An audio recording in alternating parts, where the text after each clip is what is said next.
আমি কত কষ্ট করে পোলাগুলারে বড় করছি, লেখাপড়া শিখাইছি, মানুষ করছি। আমার পোলাগুলা বিয়েও করলো।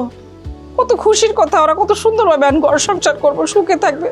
আর পোলা জালে পস্তাছে। আম্মা তুমি চিন্তা করো না, দেখো মান্না ভাই আর পান্না ভাই ঠিকই নির্দোষ হয়ে ফিরে আইব। আইবো তো অবশ্যই, কিন্তু আমার এত কষ্ট লাগতেছে, আমি আর সহ্য করতে পারতেছি না। আমার মনে হইতেছে ওরা ফিরে আসার আগে আগে মনে হয় আমি মরে যাবো। আম্মা এত ভাঙ্গা পড়ো না তো। তোমার কি মনে হয় মান্না ভাই নিশি ভাবিরে খুন কইরা কোথাও মাইরা ফালায় রাখছে? আমি মনে করতে পারি না যে আমি খুনি জন্ম দিছি। আমার এই দুই পোলাটারে লইয়া মানুষ ষড়যন্ত্র করতেছে। তিব্বত লাক্সারি সো বাংলাদেশের রূপ। আম্মা তাহলে তোমার এখন উচিত মানুষ যেন আমার ভাই গড়ে নিয়ে ষড়যন্ত্র না করতে পারে সেই দিকে চেষ্টা করা। আমারে কি করতে কস তুই? আমারে ক আমি কি করবো?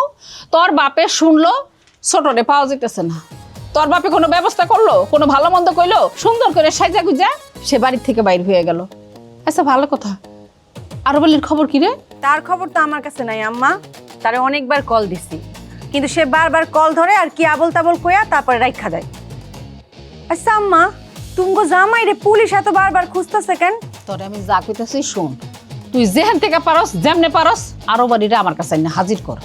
ও আমার লাগে কত বড় একটা বেইমানি করছে। বেইমানি করছে মানে? আম্মা কি বেইমানি করছে? তোরে কইতে হইব না, তোরে না কইলাম তুই আগে আইন না আমার কাছে হাজির কর, আমি দেখতাছি।